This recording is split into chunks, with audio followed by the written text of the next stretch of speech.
हर हर महादेव की जय। आप सभी को सावन की बहुत बहुत बधाई हो। सावन की जो हरियाली होती है आप सभी के जीवन में सब कुछ अच्छा अच्छा करे, भोलेनाथ की कृपा आप लोगों पर बरसे। यदि आपने हमारा चैनल सब्सक्राइब नहीं किया तो प्लीज़ चैनल को सब्सक्राइब करें, जिससे नई नई नोटिफिकेशन जानकारियाँ आपको प्राप्त होती रहें।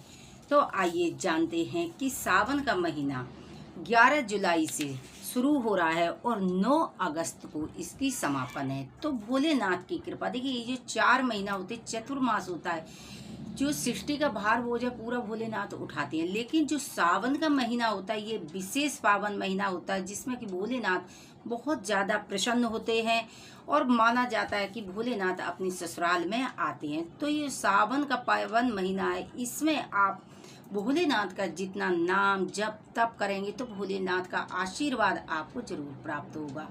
तो आइए जानते हैं कि यदि आपको कोई भी व्रत भोलेनाथ का उठाना, आपको सोमवार का व्रत आपकी बहुत दिनों से इच्छा है, सोमवार का व्रत करेंगे तो आप सावन से उठाएंगे, 16 सोमवार करेंगे तो आप सावन से उठा सकते हैं। यदि आपकी इच्छा है प्रदोष व्रत, देखिए सब व्रतों में राजा है प्रदोष का व्रत, तो आप प्रदोष का व्रत, यदि आपके जीवन में बहुत सारी समस्याएं हैं और समस्या दूर होने का नाम नहीं ले रही हैं तो आप प्रदोष का व्रत उठा लेंगे सावन से। आप देखेंगे कि आपकी जो समस्याओं का अंत हो जाएगा। उसके बाद आप जो भी व्रत भोलेनाथ के संबंधित हैं, शिवरात्रि का जो माह की शिवरात्रि आती है, हर महीने की आती, तो उस शिवरात्रि का व्रत आप उठा सकते हैं। तो इसमें आइए जानते हैं कि इसमें क्या पहनना चाहिए, किस चीज़ का विशेष पालन करके और हमें अपने जीवन को भोलेनाथ के चरणों में समर्पित कर देना चाहिए। आइए जानते हैं विस्तार पूर्वक। देखिए, सबसे पहले मैं बताऊंगी अपनी माताएं बहनों को, कोई वो सब बहुत सा देखिए मॉडल जमाना है, बहुत से लोग सिंदूर नहीं भरते या चूड़ी, तो ये हमारी माताएं बहनों के लिए सबसे पहले हमें क्या करना चाहिए, 5 काम हमें अवश्य करना चाहिए जिससे भोलेनाथ की कृपा हम पर बरसे और सदा स्वागन का भोलेनाथ हमें आशीर्वाद दे। जिस रूप में हम भोलेनाथ के मंदिर में जाते हैं उसी रूप से भोलेनाथ हमें आशीर्वाद देते हैं।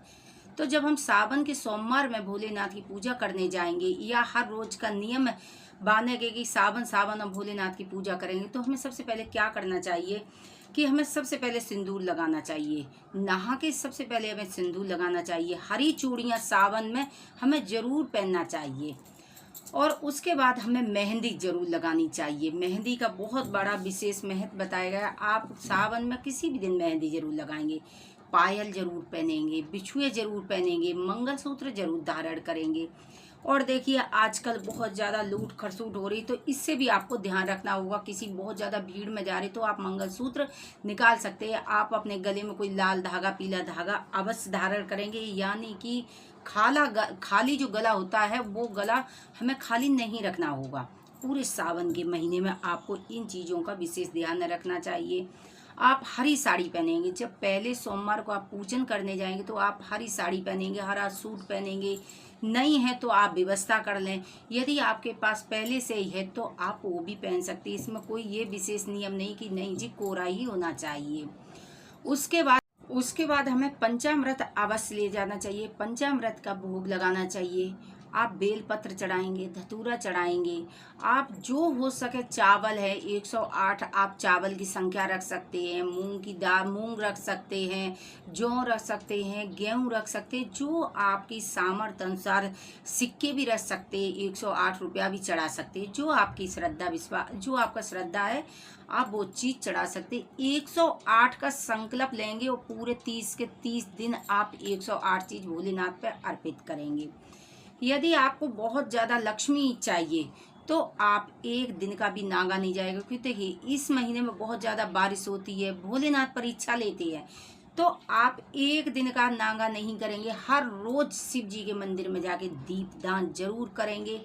क्योंकि देखिए दीप दान से, जो आपने पहले की सुनी होगी एक कथा, जो कुबेर था, जो पहले चोर था, जो भोलेनाथ के मंदिर में गया था और भोलेनाथ के मंदिर में जाके उसने अपने वस्त्र एक जला दिया, भोलेनाथ ने प्रसन्न होकर उसे कुबेर बनने का आशीर्वाद दे दिया।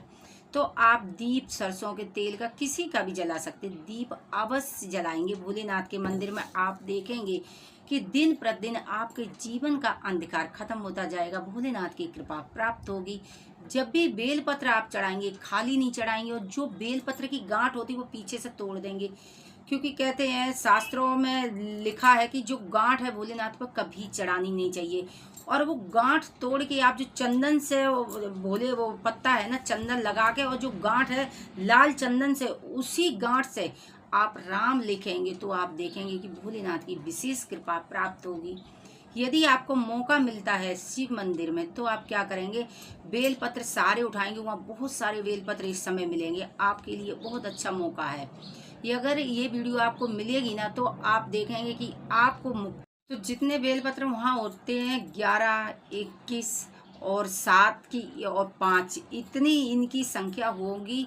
तो आप उठा के उनको धुलेंगे, चंदन लगाएंगे, और जो मोली होती है तो मोली से उनकी माला बनाएंगे।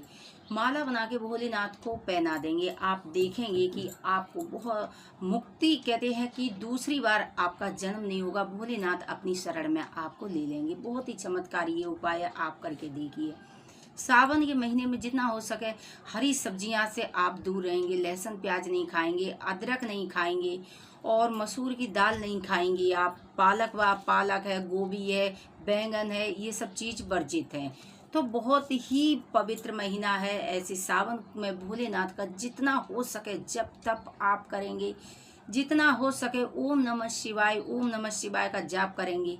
यदि आप बहुत ज़्यादा अस्वस्थ हैं तो आप क्या करेंगे, एक गिलास में किसी भी, जैसे बोतल में भर के ले जाएं, गिलास साथ में ले जाएं, आप मंदिर में जाएंगे, मंदिर में गिलास भर के आप जल रखेंगे, और महामृत्यु जयंत का माला कम से कम 11 माला जाप करेंगे, 5 माला जाप करेंगे, और भोलेनाथ का प्रसाद मानकर वो जल आप ग्रहण करेंगे। आप देखेंगे कि आप दिन प्रतिदिन आप स्वस्थ होते चले जाएंगे, आपकी दवा छूट जाएगी, भोलेनाथ की कृपा आपके ऊपर बरसेगी।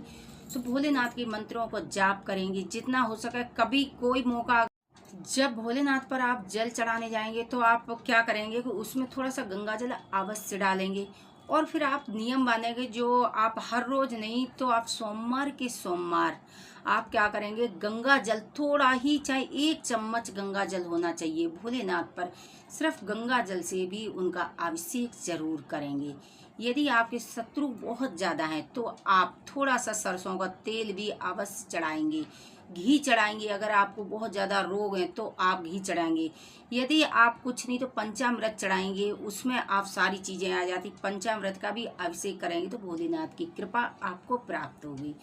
तो बहुत छोटे छोटे से उपाय हैं, बहुत छोटा सा नियम है ये, जो कि रोज लोग, ऐसे बहुत से लोग भक्त होते भोलेनाथ के जो कि हमेशा ही ऐसी पूजा करते, लेकिन जो नहीं करते तो वो सावन में इस तरह अगर पूजा करेंगे तो भोलेनाथ की विशेष कृपा प्राप्त होगी।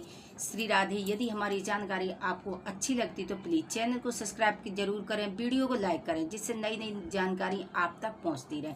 श्री राधे। हर हर महादेव की जय।